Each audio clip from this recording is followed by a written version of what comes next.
الرحمن الرحيم الحمد لله رب العالمين والصلاة والسلام على سيد الأنبياء والمرسلين وعلى آله وأصحابه أجمعين أما بعد فإن أصدق الحديث كتاب الله وأحسن الهدي هدي محمد صلى الله عليه وسلم وخير الأمور مواسمها وشر الأمور محدثاتها وكل محدثة بدعة وكل بدعة ضلالة وكل ضلالة في النار.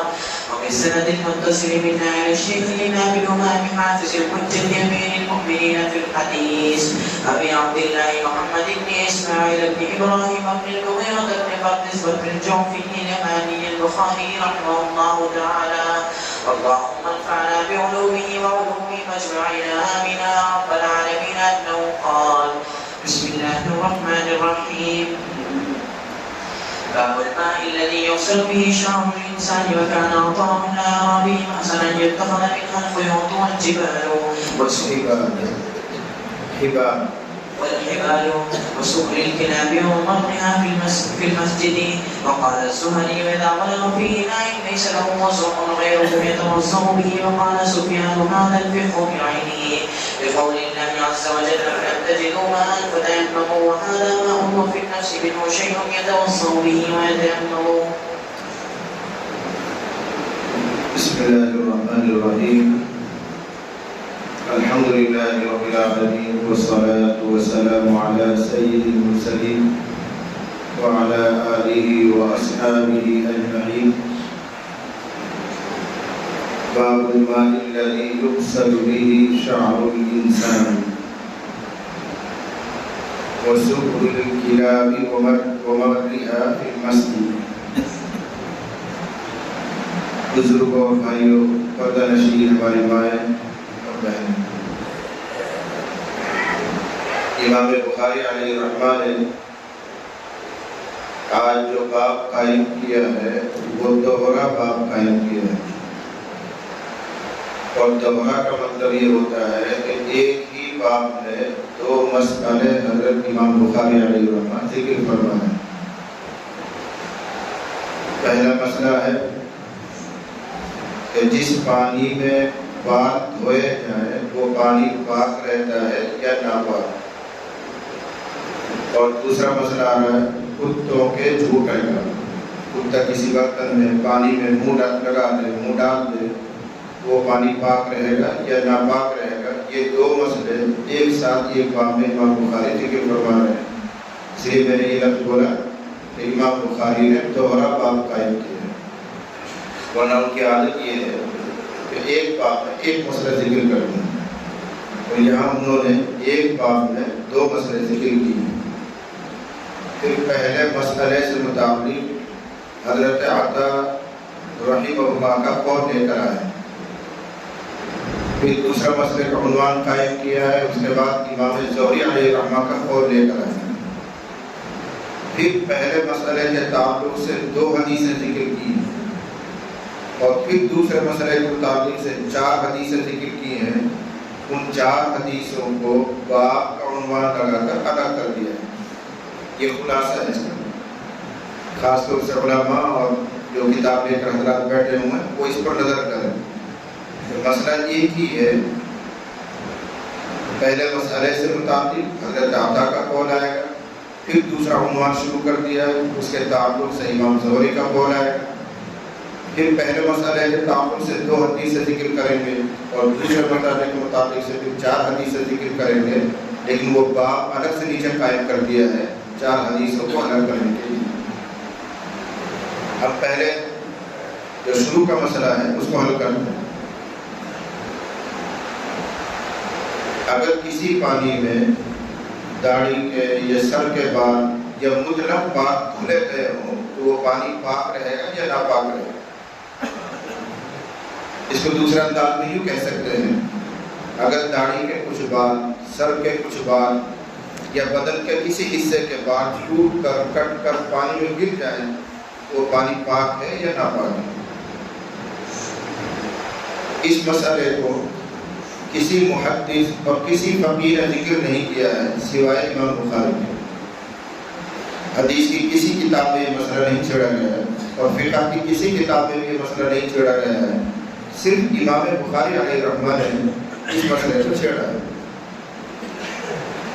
جب فقہ کی کسی کتاب میں یہ مسئلہ نہیں ہے تو ظاہر بات ہے امام بخاری اگر لے کر آئے ہیں تو کوئی نئی بات لے کر آئے ہیں۔ اس سلسلے میں پہلے ایک قاعدہ یاد رکھیں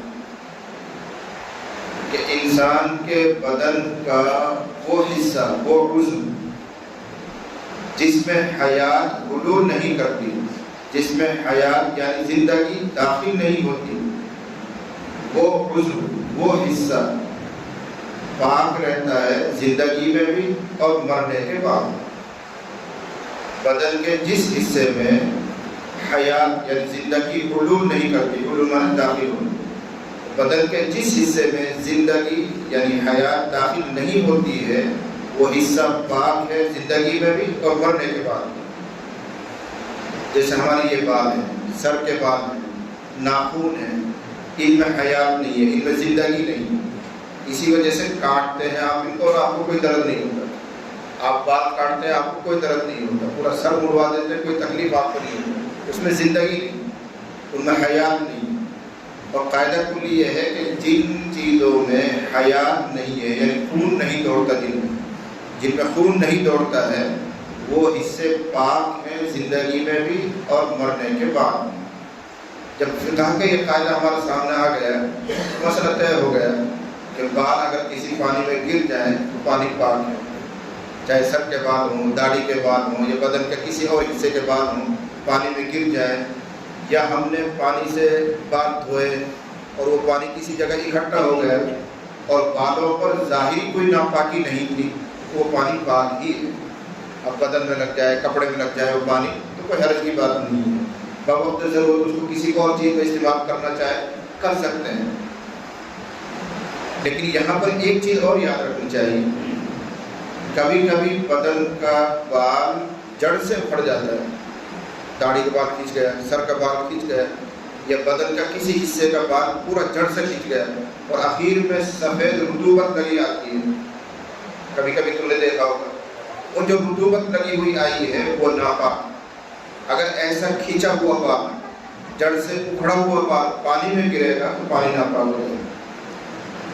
بہت سے لوگوں کی عادت ہوتی ہے پکڑ کے داڑھی کا بال کھینچا اور منہ میں لے گئے، سر کا بال کھینچا منہ میں لے گئے اور بال کی جڑ میں وہ سفید رطوبت لگی ہوئی ہے وہ ناپاک ہے، لہٰذا منہ میں نہیں لے جانا چاہیے۔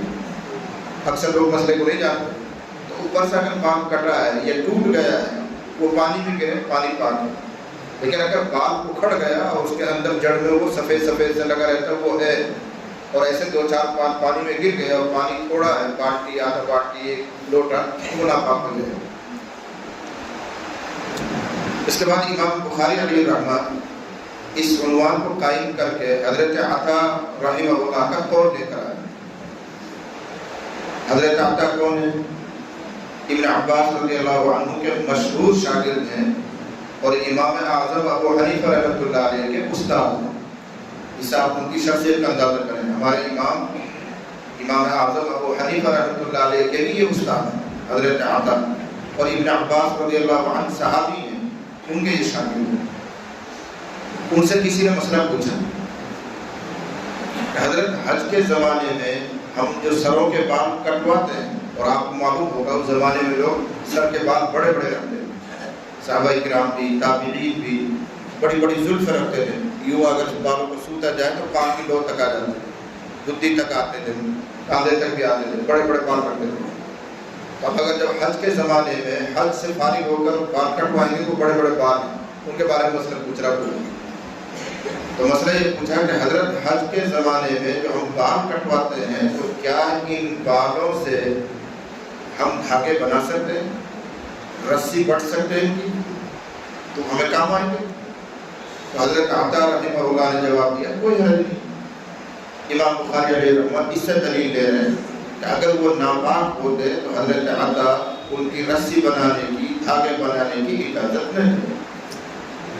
یہ عطا کا قول لے کر ہے، حدیث بات میں ہے، لیکن یہاں کا سمجھو حضرت عطا نے جو مسئلہ بیان کیا ہے ہم احناف اس سے متفق نہیں۔ امام اعظم ابو حنیفہ رحمۃ اللہ علیہ اس سے متفق نہیں، یعنی شاگرد اپنے استاد سے اختلاف کر رہا ہے۔ استاد کون ہے؟ حضرت عطا، اور انہوں نے یوں کہا ہے کہ سر کے بال جب حج کے زمانے میں منڈوائے جاتے ہیں تو ان کو بٹ کر رسی بنانا، دھاگا بنانا جائز ہے۔ امام اعظم ابو حنیفہ رحمۃ اللہ علیہ کہتے ہیں صحیح نہیں ہے، جائز نہیں ہے، یہ انسان کے احترام کے خلاف۔ اب قاعدہ یاد رکھو، انسان کے بدن کا کوئی بھی حصہ کسی بھی ضرورت میں استعمال کرنا جائز نہیں ہے، یہ احترام انسانیت کے خلاف ہے۔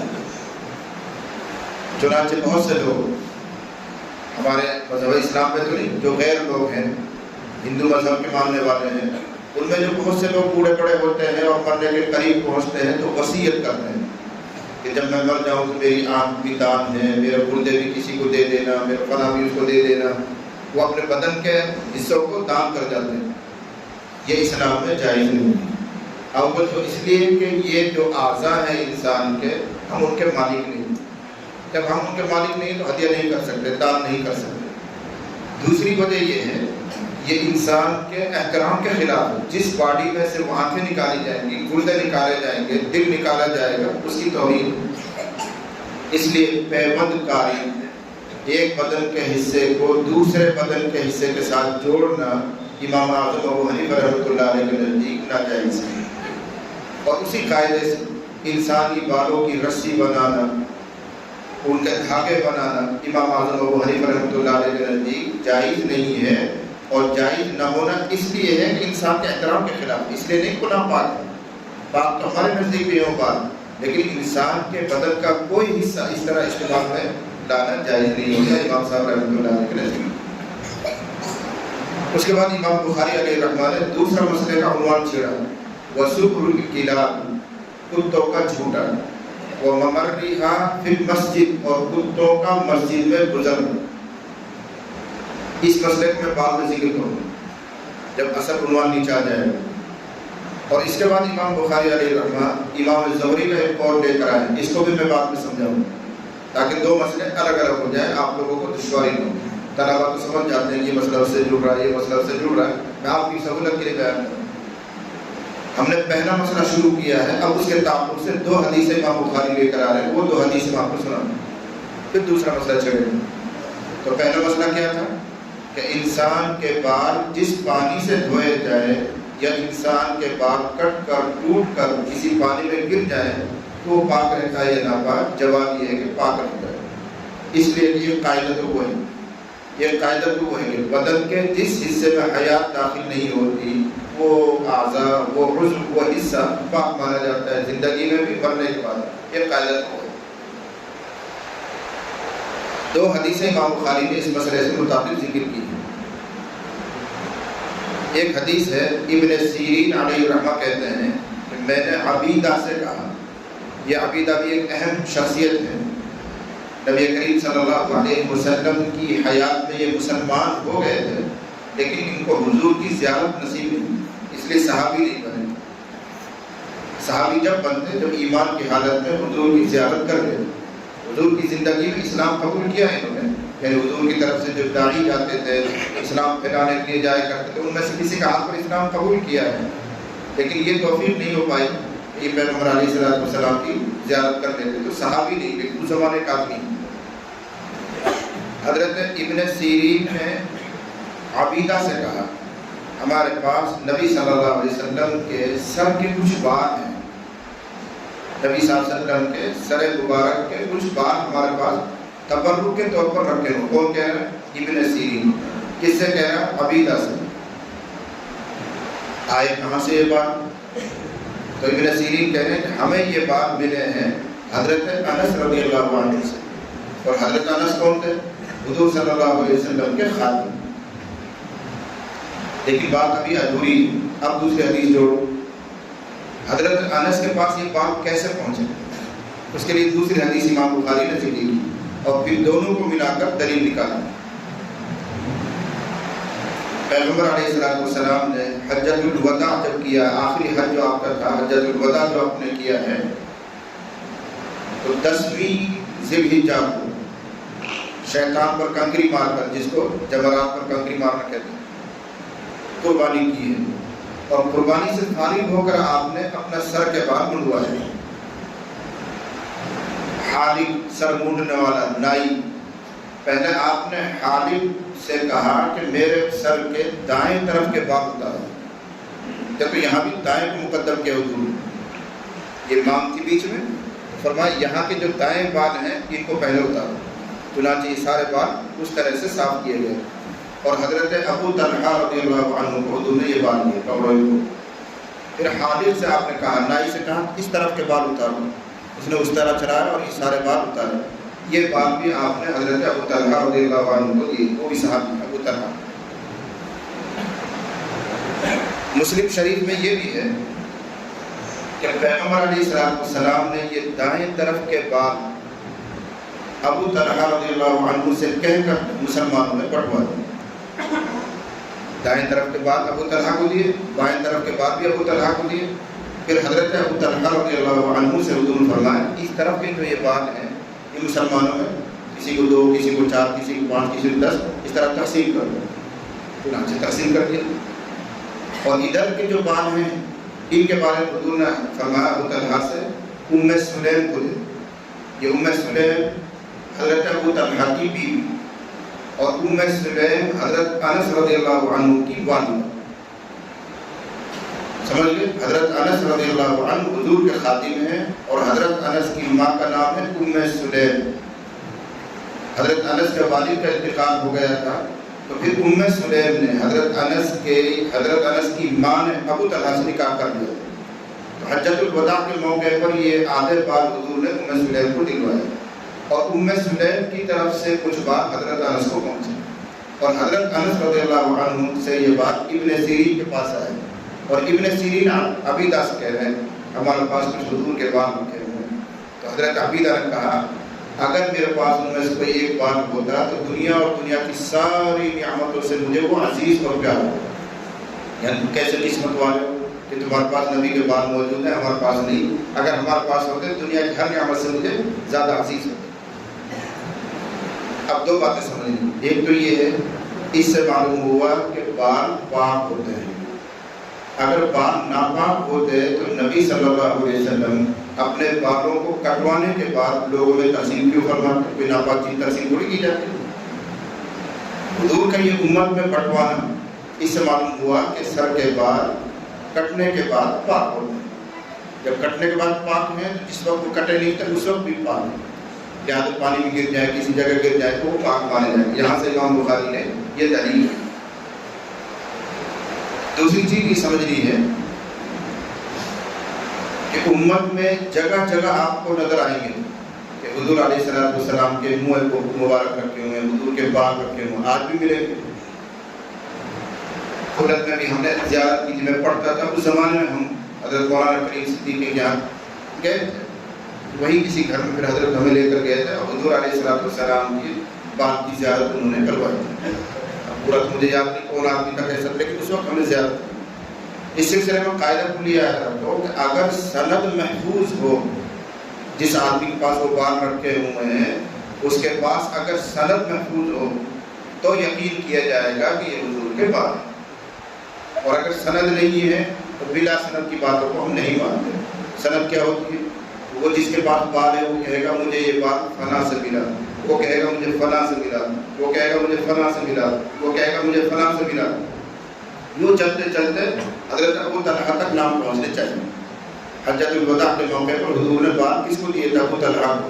وہاں سے کس کے پاس گیا، وہاں سے پھر کس کے پاس گیا، وہاں سے کس کے پاس گیا. یہ پوری سند اگر محفوظ ہے پھر کوئی ہمیں بال کی زیارت کروائے تو ہم یقین کر سکتے ہیں کہ پیغمبر صلی اللہ علیہ وسلم کا بال. دوسری دلیل یہ ہوئے وہ جو حضور کے بال ہیں وہ بڑھتے ہیں. کٹنے کے بعد وہ چھوٹے نہیں ہوئے، بڑھتے ہیں. یہ اللہ تعالیٰ کی قدرت ہے. بدن سے جدا ہونے کے بعد بھی وہ بال بڑھ رہے ہیں. ہمارے اور تمہارے بال کٹنے کے بعد بڑھتے نہیں.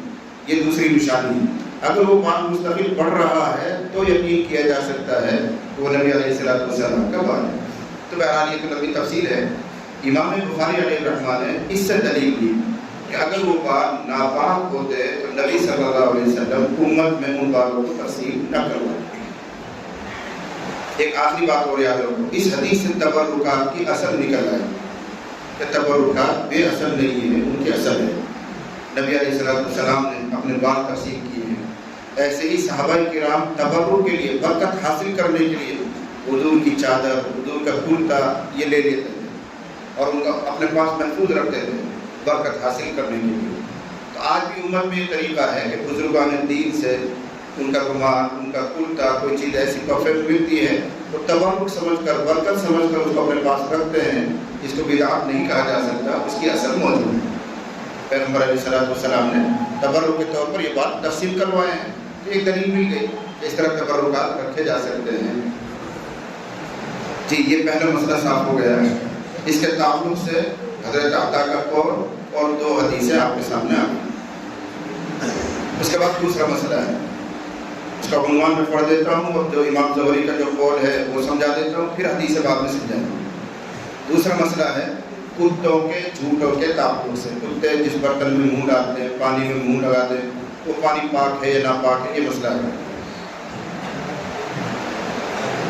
امام بخاری علیہ الرحمٰن نے جو عنوان قائم کیا ہے اس میں تھوڑی سی انہوں نے زیادتی کی اضافہ کیا ہے۔ کیا کہہ رہے ہیں؟ وَسُبْحِ الْكِلَابِ، کتوں کا جھوٹا اور ان کا مسجد میں گزرنے کا وجہ، مسجد میں گزرنا، چونکہ کتوں کے جھوٹے کے تعلق سے ایک دم صحیح روایت نہیں، اس لیے امام بخاری کی عادت ہے جب کسی مسئلے میں تنگی محسوس کرتے ہیں تھوڑا سا اضافہ کرتے ہیں، اس اضافے کے تعلق سے کوئی صحیح اور صحیح حدیث موجود ہوتی ہے، وہاں سے دوسرے مسئلے کو بھی ثابت کرتے ہیں۔ ہیلو، مسجد 8239 میں کتوں کا گزرنا، اس کے تعلق سے بالکل صحیح حدیث موجود ہے، لیکن کتے کا جھوٹا ایک دم پاک ہے ناپاک، ایک دم صحیح روایت ہے، اس لیے امام بخاری نے اضافہ 84 77 صحیح کیا ہے حدیث سے بات آئی گی۔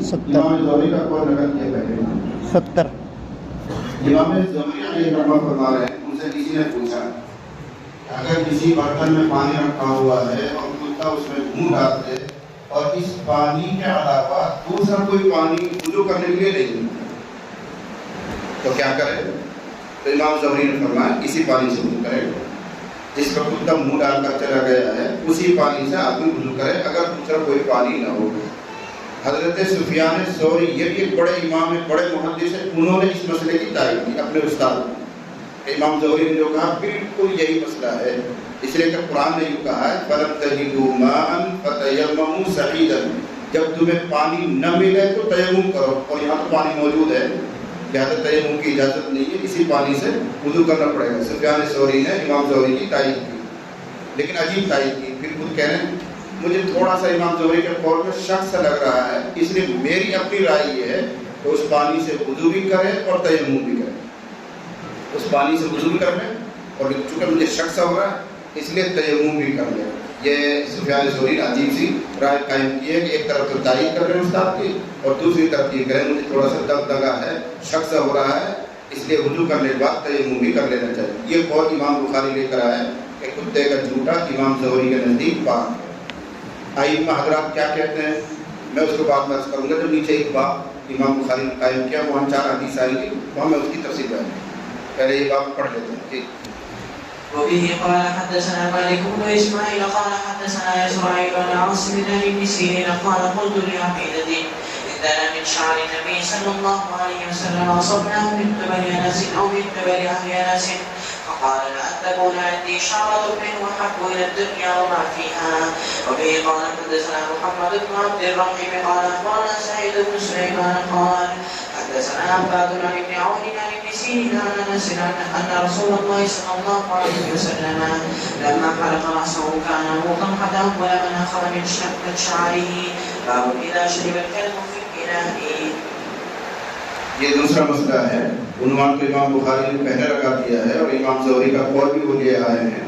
اب اس مسئلے سے متعلق 4 حدیثیں مستقل لے کر آ رہے ہیں، ایک عنوان لگا۔ پہلے اس مسئلے کو سمجھو، کتے کا جھوٹا پاک رہتا ہے یا ناپاک رہتا ہے، ائمہ حضرات اس میں کیا کہتے ہیں؟ حضرت امام مالک علیہ الرحمہ کے یہاں کتے کا جھوٹا پاک ہے، امام شافعی، امام احمد اور ہمارے امام اعظم ابو حنیفہ رحمۃ اللہ علیہ، ان تینوں حضرات کے یہاں کتے کا جھوٹا ناپاک ہے۔ اس لیے آپ لوگوں کو یہ مسئلہ معلوم ہے، کتے کا جھوٹا ناپاک، کتے کا جھوٹا ناپاک، وہ ہمارے امام کا قول ہے، امام شافعی اور امام احمد کا قول ہے۔ لیکن امام مالک علیہ رحمہ کی رائے یہ ہے کہ کتے کا جھوٹا پاک ہوتا ہے۔ اصل یہ ہے کہ ائمہ ثلاثہ، تین امام اعظم ابو حنیفہ کو چھوڑ کر باقی جو تین ہیں ان کو کہتے ہیں ائمہ ثلاثہ، امام مالک، امام شافعی، امام احمد، ان کو کہتے ہیں ائمہ ثلاثہ۔ ان تینوں حضرات کے یہاں اصول اور ضابطہ یہ ہے تمام درندوں کا جھوٹا پاک ہے، اور کتا بھی ایک درندہ ہے لہذا اس کا جھوٹا پاک ہونا چاہیے۔ امام مالک تو اپنے اصل پر ہیں، اپنے اصول پر ہیں، امام شافعی اور امام احمد نے اپنا اصول یہاں پر چھوڑ دیا، ورنہ اصول کے اعتبار سے ان کے نزدیک یہ پاک ہونا چاہیے۔ ان ضابطے بنایا ہے کہ تمام درندوں کا جھوٹا پاک رہتا ہے، اور قیاس کیا انہوں نے تمام درندوں کو بلی پر، اور بلی کے تعلق سے حدیث میں موجود ہے کہ اس کا جھوٹا پاک رہتا ہے۔ بلی بھی ایک درندہ ہے، دوسرے درندے بھی درندے ہیں، ان درندوں کے مسئلے کو بلی کے مسئلے سے انہوں نے جوڑ دیا۔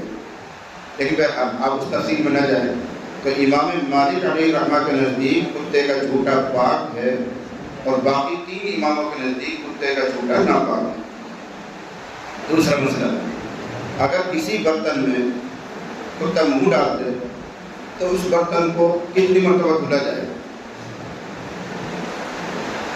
اس سلسلے میں امام اعظم ابو حنیفہ رحمۃ اللہ علیہ کی رائے یہ ہے کہ 3 مرتبہ دھلنے سے برتن پاک ہو جائے، 3 مرتبہ دھلنے سے برتن پاک ہو جائے گا۔ لیکن اگر کوئی آدمی 7 مرتبہ دھوئے تو مستحب ہے، اچھی بات ہے، ورنہ پاک تو 3 مرتبہ دھونے سے ہو جاتا ہے۔ اب بقیہ 3 امام مالک بھی جڑ جائیں گے، امام مالک، امام شافعی، امام احمد، یہ تینوں حضرات کہتے ہیں اس برتن کو 7 مرتبہ دھونا ضروری ہے۔ اگر 3 مرتبہ دھوئے گا، 4 مرتبہ دھوئے گا تو پاک نہیں ہوگا۔ اب دماغ میں سوال ہونا چاہیے، ایک طرف تو امام مالک علیہ رحمہ یہ کہتے ہیں کتے کا جھوٹا پاک ہے، کیوں دھلوا رہے ہیں؟ تو امام مالک علیہ رحمہ کہتے ہیں جھوٹا تو پاک ہے، لیکن جس برتن میں کتے نے منہ ڈال دیا اس کو دھونا پڑے گا۔ کیوں دھونا پڑے گا؟ اللہ جانے کیوں دھونا پڑے گا، شریعت کا حکم ہے اس لیے دھونا پڑے گا۔ اس کو کہتے ہیں امر تعبدی، امر تعبدی۔ ویسے تو پاک ہے لیکن شریعت نے حکم دیا اس لیے ہم دھوئیں گے، ہمیں علت معلوم نہیں، اس کی وجہ معلوم نہیں۔ امام مالک بھی یہ کہتے ہیں، امام شافعی، امام احمد کہتے ہیں کہ دھوئیں گے اور طہارت کے لیے دھوئیں گے، اس لیے کوئی ناپاک ہو جائے، وہ ہمارے ساتھ اس مسئلے میں۔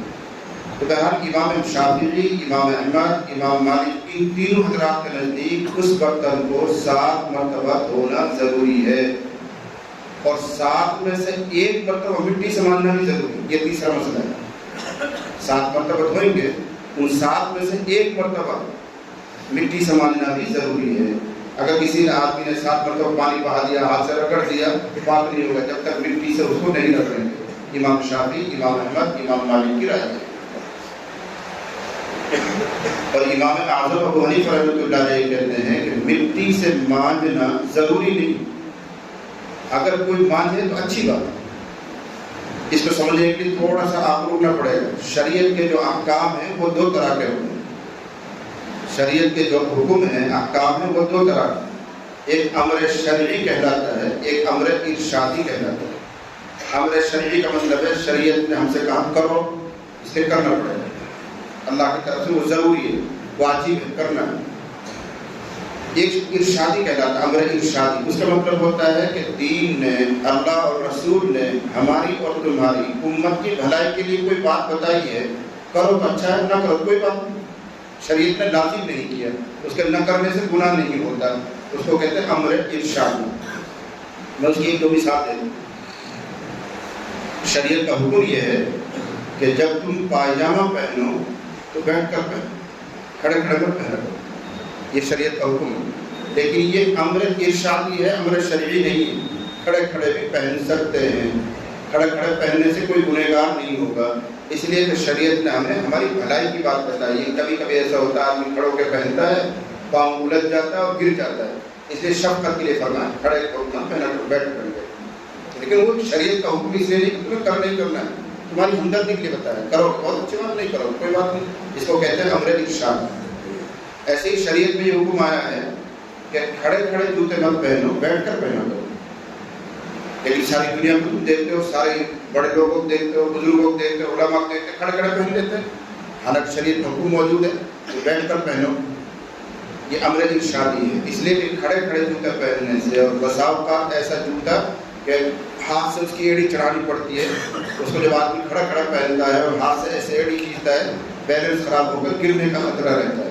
اس لیے شریعت نے ہمدردی لکھا، بیٹھ جائے تو بیٹھ کر پہن جائے، اگر پہنو گے تو تمہاری اچھی بات، نہیں پہنو گے تم جانو، تمہارا کام جانے.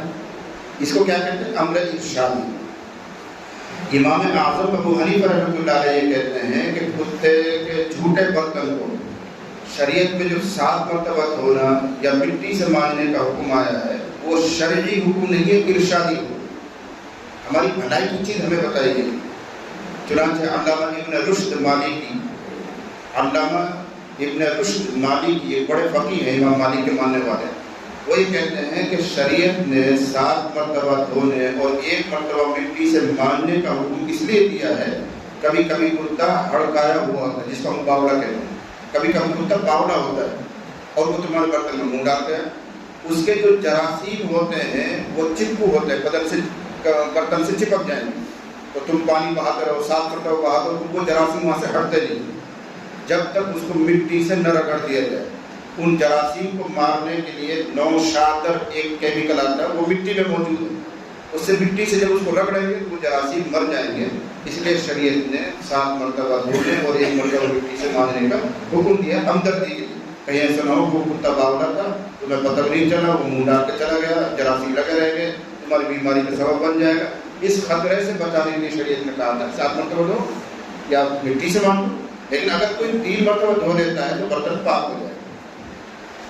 کیوں؟ ہم یہ کیوں کہہ رہے ہیں جب حدیث میں 7 کا حکم آ رہا ہے، مٹی سے ماننے کا حکم آ رہا ہے، ہم کیوں کہہ رہے ہیں کہ 3 مرتبہ دھونے سے پاک ہو جاتا ہے؟ اس کی وجہ یہ ہے کہ حدیث کے نقل کرنے والے حضرت ابو ہریرہ رضی اللہ عنہ، اور حضرت ابو ہریرہ کا فتویٰ یہ ہے کہ 3 مرتبہ دھونے سے پاک ہو جاتا ہے. اگر 7 مرتبہ دھونا ضروری ہوتا تو حدیث کا جو راوی ہے صحابی، وہ اس کے خلاف فتویٰ کیوں دیتا؟ راوی کا یعنی ابو ہریرہ کا 3 مرتبہ دھونے کا فتویٰ دینا یہ دلیل ہے کہ 7 مرتبہ دھونا ضروری نہیں تھا. وہ ہمدردی کے لیے حضور نے فرمایا تھا، حکمت کے لیے فرمایا تھا. یہ 3 مرتبہ دھونے کا فتویٰ یہ ابو ہریرہ نے دیا، اس سے معلوم ہوا 3 مرتبہ ضروری ہے، زیادہ ضروری نہیں ہے. اگر کوئی 4 5 6 مرتبہ دھوتا ہے اچھی بات ہے، منع نہیں، لیکن پاک ہو جاتا ہے 3 مرتبہ دھو دینے سے. امام اعظم ابو حنیفہ رحمۃ اللہ علیہ نے 2 باتیں اور ارشاد کی. کتے کے جھوٹے کو 7 مرتبہ دھو، مٹی سے مانجو، یہ حدیث میں حکم ہے. تو امام اعظم ابو حنیفہ رحمۃ اللہ علیہ فرماتے ہیں کہ 7 مرتبہ دھونے اور مٹی سے مانجنے کا حکم اس وقت تھا جب لوگوں کا کتوں سے بہت زیادہ لگاؤ.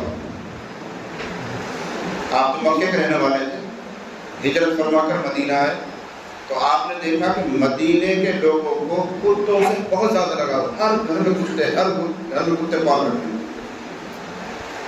تو آپ نے نفرت بٹھانے کے لیے کئی حکم دیے شروع میں، نفرت بٹھانے تک کتوں کی نفرت ان کے دل میں بیٹھے. ارشاد فرمایا تھا کہ جو آدمی بلا وجہ کتے پالتا ہے روزانہ اس کے اجر و ثواب میں سے 1 قیراط کم ہوتا ہے. جو سب سمجھدار لوگ تھے انہوں نے کتے کو چاچا کر دیا، بھائی اگر پاس ثواب کم ہوتا ہے چلا ڈالو. ایسے ہی آپ نے کہا کتوں کو مارو، اور خاص طور سے جو کالے رنگ کا کتا ہے اس کو ضرور مارو، اس لیے کہ شیطان جب کبھی شکل بدلتا ہے تو کالے کتے کی شکل میں بدل کر آتا ہے، اس لیے اس کو ضرور مارو. اور ایسے یہ حکم دیا کہ 7 مرتبہ دھلا کرو اس کے چھوٹے کو، یہ نفرت بٹھانے کے لیے، تاکہ لوگوں میں نفرت بیٹھے کہ ایسی کوئی بری مصیبت اس کو کیوں پالے گے ہم. تو لوگوں کو آہستہ آہستہ نفرت ہوئی. جب آپ نے محسوس کیا کہ اب ان کے دل سے ان کی محبت نکل گئی ہے، کتوں سے نفرت کرنے لگے ہیں، پھر حضور علیہ السلام نے اس حکم میں تخفیف فرما دی، رعایت دی کہ آپ 3 مرتبہ دھونے سے کام چل جائے، مٹی سے نمازو تو کام چل جائے. نفرت بٹھانا مقصد تھا، اس کو کہتے ہیں تنفیر. تو حضور علیہ السلام نے تنفیر کے لیے شروع میں 7 مرتبہ دھونے اور مٹی سے مانجنے کا حکم دیا تھا، تاکہ لوگ کتوں سے نفرت کریں، ان سے دوری اختیار کریں. اور دوسری وجہ وہ ہے کہ نبی علیہ السلام نے امت کو مضرت یعنی نقصان سے بچانے کے لیے یہ حکم دیا تھا کہ 7 مرتبہ دھویا کرو، مٹی سے مانجا کرو. ہو سکتا ہے وہ ہڑکایا ہوا ہو، باغ ہو، جراثیم لگ جائیں، اس لیے شفقتاً آپ نے یہ حکم دیا تھا، لازم اور فرض قرار نہیں دیا۔ اس پوری تفصیل کو آپ ذہن میں رکھیں، بہت اچھی بات، خلاصہ اتنا یاد رکھیں کہ امام مالک علیہ رحمہ کے یہاں کتے کا جھوٹا پاک ہے، باقی 3 اماموں کے نزدیک کتے کا جھوٹا ناپاک ہے، اور جس برتن میں کتا منہ ڈال دے 3 اماموں کے نزدیک 7 مرتبہ دھونا ضروری ہے، اور 1 مرتبہ مٹی سے مانجنا بھی ضروری ہے، بلکہ امام احمد کے یہاں تو 7 میں سے 1 مرتبہ مٹی سے مانجے اور 8ویں مرتبہ بھی مٹی سے مانجے، اس لیے کہ ایک روایت میں السامنۃ بالتراب بھی آیا ہوا ہے۔ اور ہمارے امام اعظم ابو حنیفہ رحمۃ اللہ علیہ کی رائے یہ ہے کہ 7 مرتبہ دھونا مستحب ہے، مٹی سے مانجنا مستحب ہے، کرنا چاہیے، لیکن اگر کوئی نہ کرے اور صرف 3 مرتبہ دھو لے تو وہ برتن پاک ہو جائے گا۔ یہ مسئلے کا خلاصہ ہے۔ اب اس کے تعلق سے حدیث ہے، پہلی حدیث آ رہی ہے حضرت ابو ہریرہ رضی اللہ عنہ کے حوالے سے، وہ کہتے ہیں نبی علیہ السلام نے ارشاد فرمایا اذا شرب الكلب في اناء احدكم فليغسله 7، جب تم میں سے کسی کے برتن میں کتا پانی پی لے تو اس کو 7 مرتبہ دھلے۔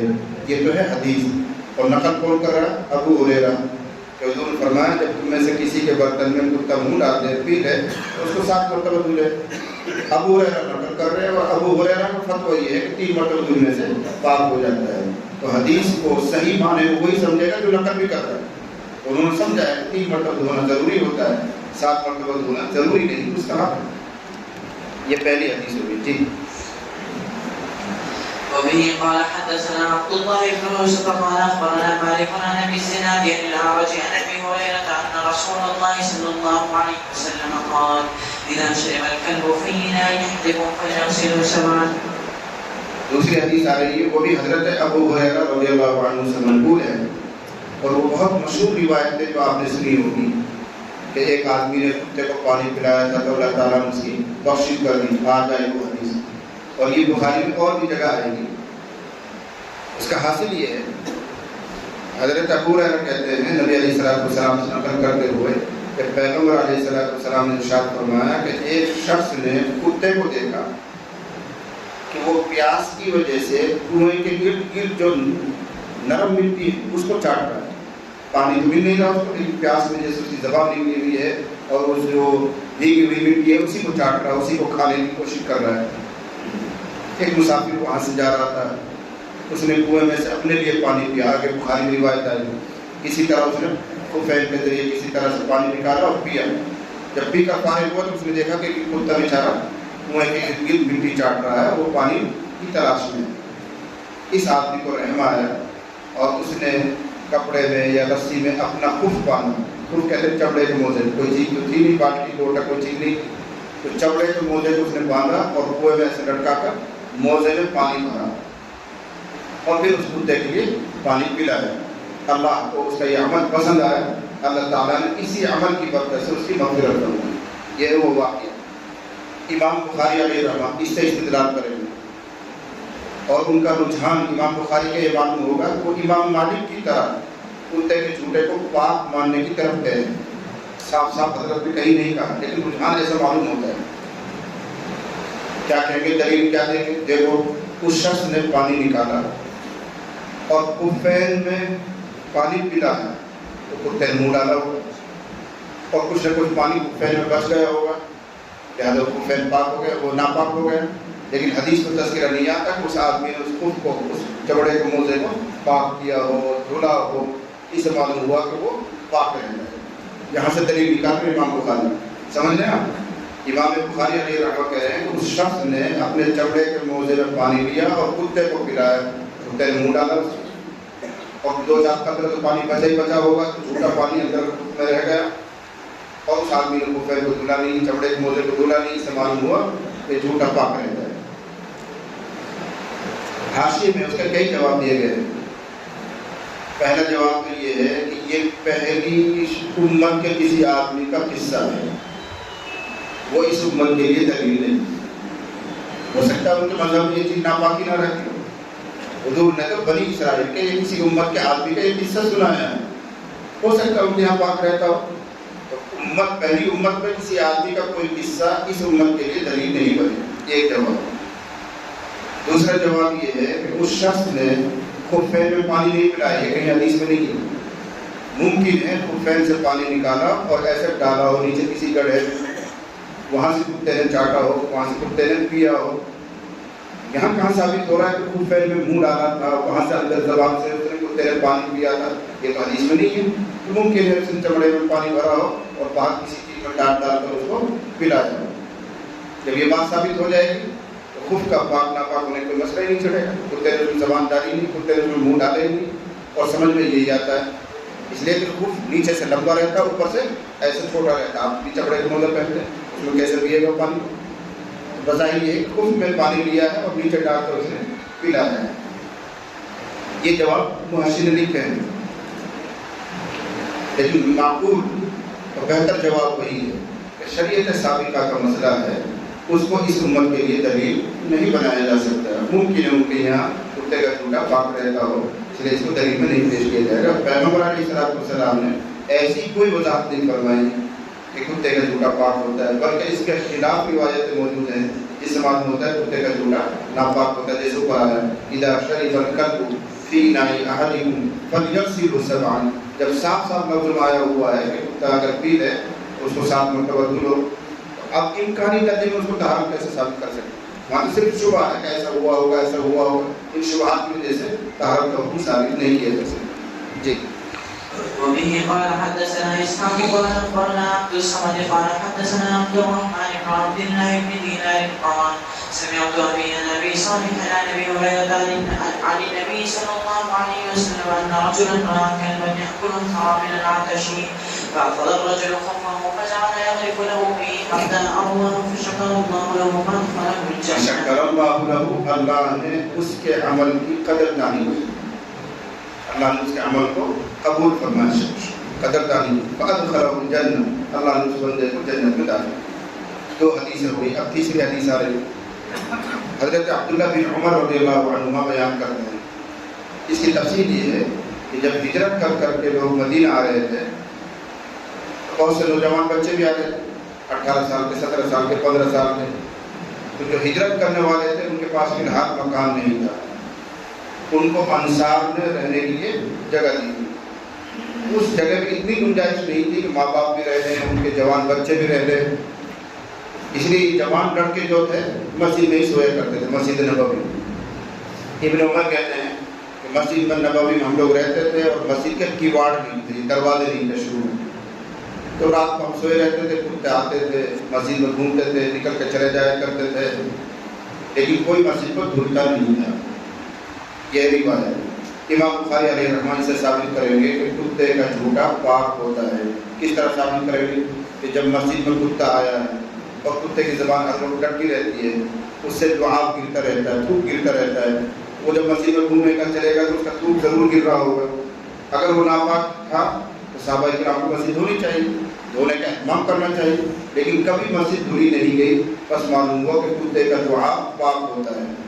اور کتا جب منہ میں برتن میں منہ ڈالتا ہے تو وہاں لعاب بھی تو ملتا ہے، دھول ہی تو ملتا ہے جا کے، تو وہ یہاں پاک ہے وہاں بھی پاک رہے گا۔ اس طرح امام بخاری دلیل دینا چاہتے ہیں کہ کتے کا جھوٹا پاک رہے گا، اس لیے کہ لعاب مسجد میں گرتا تھا اور کبھی مسجد دھلی نہیں ہوئی۔ لیکن یہ استدلال کام نہیں ہے، یہ دلیل دینا صحیح نہیں ہے، اس لیے کہ ابو داؤد شریف کی روایت میں یہ بھی ہے کہ ابن عمر یہ کہہ رہے ہیں کہ مسجد میں کتے آتے تھے، جاتے تھے، ان کی رات ان کی جو لعاب مسجد میں گرتا تھا اور وہ پیشاب بھی کر جاتے تھے۔ یہ اضافہ ہے ابو داؤد میں، مسجد میں کتے آتے تھے، گھومتے تھے اور پیشاب بھی کر جایا کرتے تھے، لیکن کبھی لوگوں نے مسجد نہیں دھلی۔ پیشاب تو ان کے نزدیک بھی ناپاک، امام بخاری کے نزدیک بھی ناپاک ہے، امام مالک کے نزدیک بھی ناپاک ہے، فلاں کے نزدیک بھی ناپاک ہے۔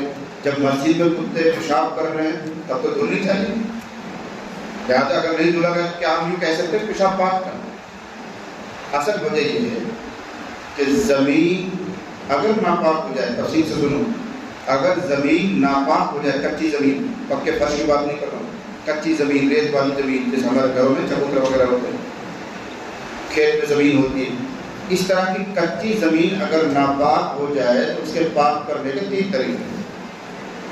ایک طریقہ تو یہ ہے کہ اس جگہ پر آپ پانی ڈالیں، رک جائیں، پانی نیچے جذب ہو جائے گا، پھر دوبارہ پانی ڈالیں، تھوڑی دیر میں پانی بھی نیچے اتر جائے گا، پھر پانی ڈالو، 3 مرتبہ ایسا کر دو اور پانی نیچے اندر اتر جائے زمین پاک ہو جائے، ایک طریقہ تو یہ۔ دوسرا طریقہ یہ ہے کہ اتنے حصے کو آپ کھود دیجیے، وہ مٹی نکال کر باہر پھینک دیجیے، نئی مٹی لا کے ڈال دیجیے۔ یہ دو طریقے تو آسان ہے۔ اور تیسرا طریقہ ان سب سے آسان ہے، کچھ مت کیجیے، اس زمین کو ایسے ہی رہنے دیجیے، 2-4 دن اس پر دھوپ پڑے گی اور وہ خشک ہو جائے گی، اور نجاست کی 3 چیزوں میں سے کوئی چیز وہاں نظر نہ آئے، رنگ، بو، مزہ۔ نجاست ناپاکی کے اندر 3 چیزیں ہوتی ہیں، ایک رنگ ہوتا ہے، ایک بدبو ہوتی ہے، مزہ ہوتا ہے۔ ان تینوں اوصاف میں سے کوئی چیز وہاں اب نہ ہو، دھوپ پڑنے کی وجہ سے ہو جائے گا، سوکھ گئی، بدبو بھی نہیں آ رہی، رنگ بھی نظر نہیں آ رہا، کھا کے تھوڑی دیر ہو گئی، مزہ کرنا کیسے مزہ بھی نہیں آ رہا، مزہ بھی نہیں آ رہا، بو بھی نہیں آ رہی، رنگ بھی نہیں آ رہا، تو آپ سمجھ جاؤ کہ وہ جگہ پاک ہو گئی۔ ابو داؤد شریف کی روایت میں زکات الارض یبسها، زمین کا پاک ہونا اس کا خشک ہو جاتا ہے، یہ ابو داؤد شریف کی روایت ہے۔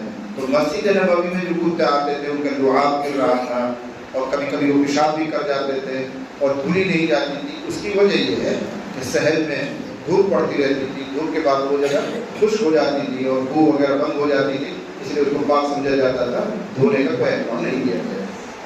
لہٰذا اس سے استدلال نہیں کر سکتے کہ کتے کا جھوٹا پاک ہو جائے گا، اس لیے وہاں کو دھلنے کی نوبت اس لیے نہیں آئی کہ وہ جگہ خشک ہو جاتی، اور خشک ہونے کے بعد وہاں اوصاف صلاح میں سے کوئی وصف نہیں پایا جا رہا ہوتا تھا، اس لیے اس کو پاک مانا جائے گا، جیسے کہ ابو داؤد کی روایت جی۔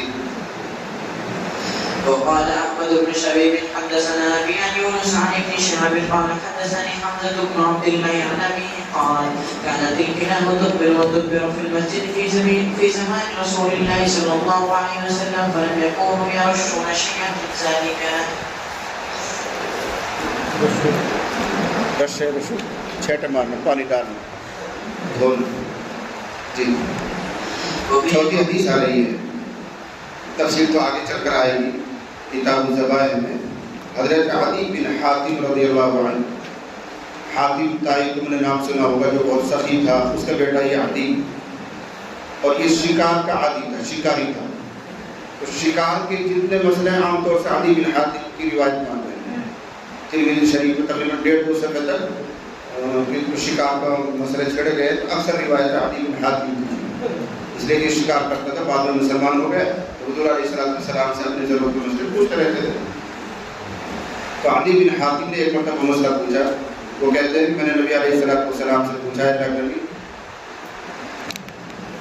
اذا ارسلت کلبک المعلم، انہوں نے سوال یہ کیا تھا، اگر میں اپنا سدایا ہوا کتا، پڑھایا ہوا کتا کسی شکار کے پیچھے چھوڑوں اور وہ اس کو پکڑ کر لائے، تو وہ کیا جائز رہے گا یا ناجائز رہے گا؟ پکڑ کر لایا کتا اور راستے میں وہ شکار مر گیا، خرگوش پکڑا، کوئی اور پرندہ پکڑا، کتا پکڑ کر لا رہا اور راستے میں وہ مر گیا، پاک ہے ناپاک، یہ مسئلہ پوچھا۔ تو حضور نے جواب دیا، اذا ارسلت کلبک المعلم، جب تو اپنا سدایا ہوا کتا چھوڑے کسی شکار کے پیچھے، فقتل، اور وہ کتا اس کو دبا کر لایا اور دانت اس میں گڑا دے اور اس وجہ سے وہ شکار مر گیا، فکل، تو کھا لے، یعنی وہ پاک ہے اور حلال ہے۔ وَإِذَا أَكَلَ، اور جب کتا اس میں سے خود کھا لے، پھاڑ دے اس کو، دانت وانت سے کھا لے، گوشت میں سے نوچ لے، فَلَا تَأْكُلْ، بھی مت کھا۔ یہ مسئلہ تو قرآن میں بھی آیا ہوا ہے۔ کلب معلم، کلب مانے کتا اور معلم مانے سکھایا ہوا، کتے کو ٹریننگ دی جاتی ہے شکار کرنے کی، اور کتے کی ٹریننگ کا معیار یہ ہے کہ آپ اس کو کسی شکار کے پیچھے دوڑائیں، تمہارے کہنے سے دوڑے، اور درمیان میں تم روکنا چاہو تو وہ رک جائے، جب شکار پکڑ کر لائے تو امانت داری کے ساتھ لیا ہے، اس میں سے خود نہ کھائے تو سمجھیں گے کہ سدا ہوا ہے۔ اب اگر کتے کو آپ نے بسم اللہ پڑھ کر چھوڑا، بسم اللہ الرحمن الرحیم، اور کتا دوڑا، خرگوش کو پکڑ کر لایا، دانت گڑا دیا اس میں، لاتے لاتے وہ مر گیا، تو شریعت کا بلکہ قرآن کا حکم یہ ہے کہ وہ حلال ہے، اس کو تم کھا سکتے ہو۔ اور اگر کتے نے پھاڑ دیا اور خود بھی اس میں سے 2-4 بوٹی کھینچ لی تو پھر وہ ناپاک ہے، حلال نہیں ہے، کتے نے وہ اپنے لیے شکار کیا، تمہارے لیے نہیں کیا۔ اس کی تفصیل کتاب الذبائح میں ہم آپ کو سمجھائیں گے۔ ذبح کی 2 قسمیں، ذبح اختیاری، ذبح اضطراری، تفصیل وہاں ہے۔ امام بخاری میں یہاں سے یہ مسئلہ نکالنا چاہ رہے ہیں کہ جب کتا اس کو پکڑے گا اور دانت اس کے گوشت میں گڑیں گے، اور شریعت کیا کہہ رہی ہے، اس کو کھا سکتے ہو، اس مطلب یہ کتے کا جھوٹا پاک رہتا ہے۔ یہاں سے دلیل امام بخاری میں ان کی ذہانت کو دینی پڑے، لیکن یہ ہے کہ یہ مسئلہ مفروغ عنہ ہے، پہلے سے امت کو سمجھا دیا گیا ہے کہ کتے کا جھوٹا یا لعاب لگا ہوا ناپاک ہوتا ہے، تو یہاں خود بخود یہ بات سمجھ میں آئے گی کہ جب جانور کو پکڑ کر لا رہا ہے، بے شک اس جگہ جہاں دام اس نے لگایا ہے وہ ناپاک ہو جائے گا، لیکن گوشت کو جب آپ تم کاٹو گے پھر اس کو دھلو گے تو 3 مرتبہ دھلو وہ پاک ہو جائے گا، کھانے استعمال ہو جائے گا، جائز ہے اس کا۔ تو اس سے ہی ہم دلیل نہیں لے سکتے کہ وہ پاک ہے، اس لیے کہ گوشت کو دھو کر ہی پکایا جاتا ہے، اور شریعت نے پہلے سے مسئلہ سمجھا رکھا ہے کہ کتے کا جھوٹا ناپاک ہوتا ہے، اس لیے ہر امت سمجھے گی، اس لیے وضاحت کرنے کی اس کی ضرورت نہیں سمجھی گئی۔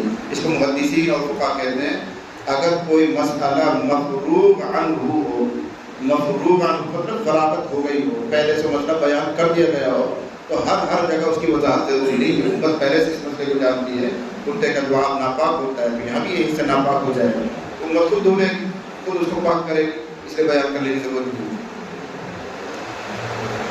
پھر دوسرا مسئلہ انہوں نے پوچھا حدیث پا رہا ہے، اے اللہ نبی کبھی کبھی میں اپنا کتا بھیجتا ہوں بسم اللہ پڑھ کے، اور درمیان میں سے ایک دوسرا کتا بھی اس کے ساتھ جڑ جاتا ہے اور دونوں پکڑ کر لاتے ہیں اس شکار کو، کھاؤں یا نہ کھاؤں، اور اس کو دونوں فرمان نہیں، اس لیے کہ یہ یقینی طور پر معلوم نہیں ہے کہ تیرے کتے کے دبانے سے مرا ہے یا اس کتے کے دبانے سے مرا ہے، تو نے اپنے کتے کو تو بسم اللہ پڑھ کر چھوڑا ہے، دوسرا والا جب کتا جڑ گیا اس کو بسم اللہ پڑھنے پڑی، اس لیے نہیں کھاؤ گے۔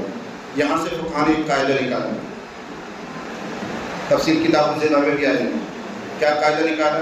اگر کسی شکار کی موت پر 2 سبب اکٹھے ہو جائیں، ایک سبب حلال ہے اور دوسرا سبب ناجائز ہے، مرنے کے 2 سبب اکٹھے ہو گئے، ایک حلال ایک ناجائز، تو ناجائز والے سبب کو ترجیح دے کر اس شکار کو ناپاک اور حرام مانا جائے گا۔ ایک مثال دے دوں آپ کو تاکہ سمجھ میں آ جائے۔